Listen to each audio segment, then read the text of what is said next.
I would first like to thank the incredible leadership of the great senator from the state of Michigan. I met her over a year ago and knew that she was a force to be reckoned with, not only because she has red hair, but because she is someone who understands that to move something forward, we need to have compromise, and we need to understand that this is a farm bill that represents the interests of the entire country, not just the interest of maybe the Great Plains states or the southern states or even our urban areas that care desperately about nutrition, but that we need to forge a bill that can pass both chambers and that can keep our country moving. And the fact of the matter is, Madam President, that agriculture is a shining star in the American economy today. If you look at states like North Dakota and Nebraska and Kansas and South Dakota, all ag-based states, you will see that we did not have the deep trough of this recession because agriculture did pretty well. Why did agriculture do pretty well? Because the last farm bill that was crafted provided an appropriate balance of concern for our long-term fiscal obligations, along with providing our producers with a legitimate and appropriate safety net. And so we have a farm bill today that I think is even better, that we are going to be voting on. Why is it better? Because it not only provides that certainty and that safety net for American producers, the backbone historically of our economy, it provides not only that certainty, but it reduces the deficit $24 billion. By eliminating a process of direct payments, by cutting some unnecessary expenditures, by streamlining conservation, and by taking a look at a rational and reasonable approach to some of the issues regarding nutrition. And so I am very, very proud today to stand before this body. One of my first votes, not the first vote, but one of my first votes, doing what is absolutely essential to the North Dakota economy, and that is passing a farm bill.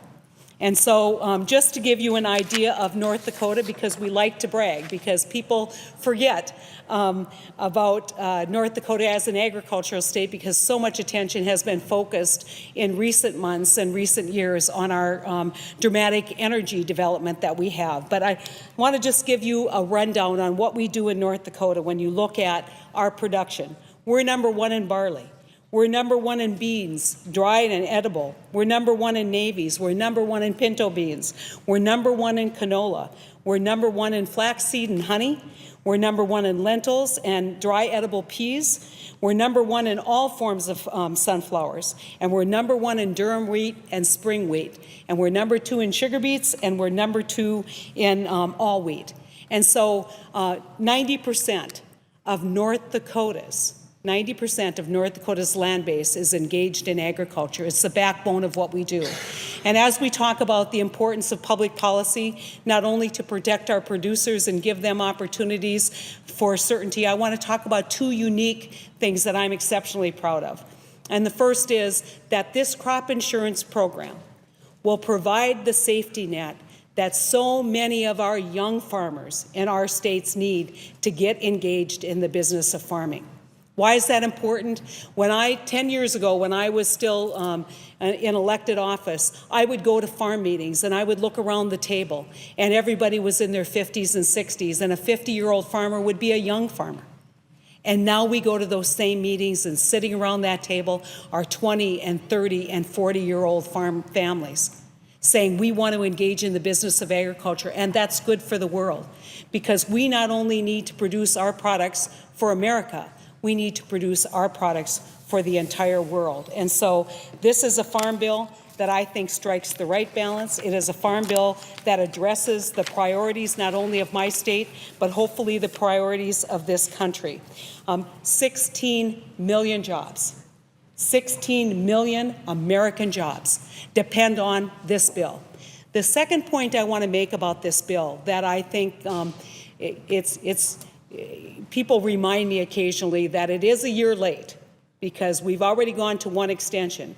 But since I've been here, it is a bill that will send the message to the American people that we need to provide a certainty once and for all, we need to do things in a timely fashion, and I think moving this farm bill right now is moving it in a timely fashion. I think this is an excellent, excellent piece of legislation, and I urge all of my colleagues to vote for it, and I thank the chairwoman from Michigan for her excellent and exceptional leadership, along with her ranking member, Senator Cochran, who has been so instrumental in forging the compromises that make today possible.